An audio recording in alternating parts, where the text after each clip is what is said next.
আমার ভাইয়েরা, বারাকা লাভের প্রথম এবং প্রধান শর্ত হলো ঈমান। এই ঈমান কেমন করে আনা লাগবে?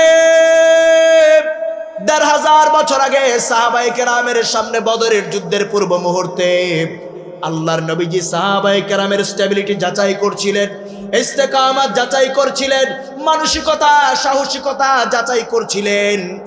এমন সময়, কারণ সাহাবায়ে কেরামের সংখ্যা একেবারেই কম, ঠিক কিনা? এমন সময় মিকদাদ ইবনে আসওয়াদ রাদিয়াল্লাহু তাআলা আনহু দাঁড়ায় গেলেন আর বলছেন, ইয়া রাসূলুল্লাহ, আশাহত হবেন না, নিরাশ হয়ে যাবেন না, বিচলিত হবেন না। ইমদি বিনা ইয়া রাসূলুল্লাহ হাইথু মা তাশা। আল্লাহু আকবার। ইমদি বিনা ইয়া রাসূলুল্লাহ হাইথু মা তাশা। ওগো নবীজি, আপনার দু চোখ যেদিকে যায় আপনি আমাদেরকে নিয়ে চলুন। ইন্না লা নাকুলু লাকা কামা ক্বালা বানু ইসরাঈলা লিমূসা। ওগো নবীজি, মূসা আলাইহিস সালামের উত্তরসূরি বনি ইসরাঈলেরা মূসা আলাইহিস সালাম যখন আল্লাহর রাস্তায় জিহাদের জন্য ডাক দিয়েছিলেন, তখন তারা যেই জবাব দিয়েছিল আমরা সেই জবাব দিব না। তারা বলেছিল, ইযহাব আনতা ওয়া রাব্বুকা ফাকাতিলা। তুমি যাও ও মূসা, তোমার আল্লাহ যাক, তোমরা গিয়ে যুদ্ধ করো, জিহাদ করো। ইন্না হুনা কাঈদুন। আমরা এখানেই বসলাম, এখানে বসে বসে মসজিদের কোনায় তাসবিহ জপলাম। নাউজুবিল্লাহ পড়েন। মিকদাদ ইবনে আসওয়াদ দাঁড়ায় বললেন, ইয়া রাসূলুল্লাহ, আমরা মূসার অনুসারী বনি ইসরাইল নই, বরং আমরা সাইয়্যিদুল মুরসালিনের সাহাবী। ইমদি বিনা ইয়া রাসূলুল্লাহ, আপনার যেদিকে ইচ্ছা আপনি চলে যান, বরং আমরা কি বলি আপনি শুনে রাখেন। ইযহাব আনতা ওয়া রাব্বুকা ফাকাতিলা। আপনি যান, আপনার আল্লাহও যাক, আপনারা যুদ্ধ করেন, জিহাদের ময়দানে যান। আর আপনাকে আশ্বস্ত করতেছি, ইন্না মাআকুমা, আমরাও আপনাদের সাথে আছি। কতক্ষণ পর্যন্ত থাকবো? এই জিহাদের ময়দান ছেড়ে দেব না। মা দামাত আইনুম মিন্না তাতাররাফ, যতক্ষণ পর্যন্ত এই চোখের পাপড়িটা নড়বে, যতক্ষণ এই দেহে স্পন্দন থাকবে, যতক্ষণ চোখের পলক পড়বে, ওয়াল্লাহি রাব্বিল কাবা, মা দামাত আইনুম মিন্না তাতাররাফ, যতক্ষণ এই দেহে প্রাণের সঞ্চারে থাকবে, ততক্ষণ পর্যন্ত যুদ্ধের ময়দান ছেড়ে দিয়ে পালিয়ে যাব না। আল্লাহু আকবার। আমার ভাইরা, নেতাকে কর্মী আশ্বস্ত করতেছে, নেতা আপনি সামনে যান, আল্লাহর তাওহীদের পতাকা নিয়ে এগিয়ে যান। আপনি যান, আপনার আল্লাহ যাক, আমরা আপনার সাথে আছি। আল্লাহু আকবার। আমার ভাইরা, আল্লাহর নবী খুশি হয়ে গেলেন। আল্লাহর রাসূল ঘোষণা করলেন, কুমু বিনা ইলা জান্নাতিন আরদুহাস সামাওয়াতু ওয়াল আরদ।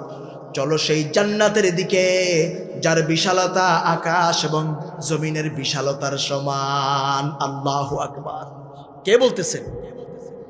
আল্লাহর রাসূল বলছেন, কুমু বিনা ইলা জান্নাতিন আরদুহাস সামাওয়াতু ওয়াল আরদ। সেই জান্নাতের দিকে চলো যার বিশালতা আকাশ এবং জমিনের বিশালতার সমান। আল্লাহু আকবার বলেন। এই ঘোষণা যখন রাসূল দিলেন, পাশেই দাঁড়ানো ছিলেন একজন সাহাবী, যার নাম হলো উমাইর ইবনুল হুমাম। কি নাম? উমাইর ইবনুল হুমাম। দাঁড়াই কথাটা শোনার পর তিনি থমকে গেলেন। হাদিসের ইবারতে এসেছে, কানা ইয়াকুলুত তামর, হি ওয়াজ ইটিং ডেটস। ওই সাহাবী দাঁড়ায় দাঁড়ায় কিছু খেজুর খাচ্ছিলেন। সুবহানাল্লাহ পড়েন। কষ্ট হচ্ছে আপনাদের? আর 5 মিনিট সময় কষ্ট করা যাবে? কষ্ট করা যাবে?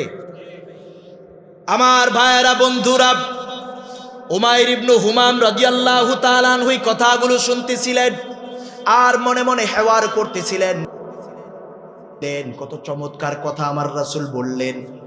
চলো সেই জান্নাতের দিকে যেই জান্নাতের বিশালতা আকাশ এবং জমিনের বিশালতার সমান। আল্লাহু আকবার। এই কথাগুলো বলতে বলতে এবার তিনি সিদ্ধান্ত নিলেন, লাউ কুনতু হাইয়া হাত্তা আকুলাহুন্না ইন্নাহা লাহায়াতান তাবিলা।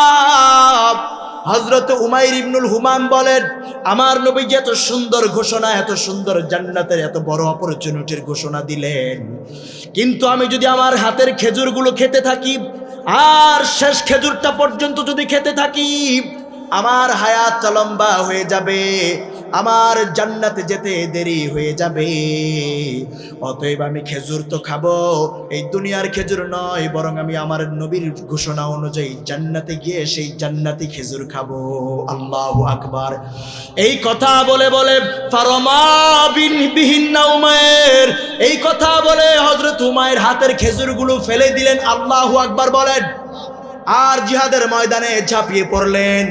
অসংখ্য ক্ষুধাদ্রোহী কাফের মুশরিককে জাহান্নামের রাস্তাটা দেখায়া দিয়া শাহাদাতের অমীয় সুধা পান করে জান্নাতি আবাবিল হয়ে জান্নাতে প্রবেশ করলেন। সুবহানাল্লাহ। আল্লাহর নবীর কাছে হযরত উমাইরের লাশটা যখন নিয়ে আসা হলো, আল্লাহর নবী তাকায় আছেন, পাশে থেকে একজন সাহাবী বলে দিচ্ছেন, ইয়া রাসূলুল্লাহ, জান্নাতে যাওয়ার জন্য এতটাই পাগল পারা ছিল, ঈমান এতটাই মজবুত ছিল, এই ঈমান নিয়ে আল্লাহর জান্নাতে যাওয়ার জন্য এতটাই বড্ড তাড়াহুড়া ছিল, হাতের খেজুরগুলো খায় নাই, খেজুরগুলো ফেলে দিয়ে যুদ্ধের ময়দানে ঝাঁপিয়ে পড়েছে। আল্লাহু আকবার। আল্লাহর নবী দেখছেন আর বলছেন, ইয়া উমাইর ইন্না মিন আহলিহা, ইয়া উমাইর, ও উমাইর, তুমি আর এখন দুনিয়ার অধিবাসী না, তোমার এই রক্ত মাংসের দেহটা পড়ে আছে দুনিয়ায়, আর তোমার রুহুটা জান্নাতের আবাবিল হয়ে জান্নাতে উঠতেছে। আল্লাহু আকবার বলেন। এমন করে যদি ঈমান আনার মতো ঈমান আনায়ন করা যায়, এইভাবে যদি ঈমান আনায়ন করার মতো ঈমান আনায়ন করা যায়, তবেই আল্লাহ বারাকাতের সব কয়টা দরজা খুলে দেবেন। ঠিক কিনা বলেন?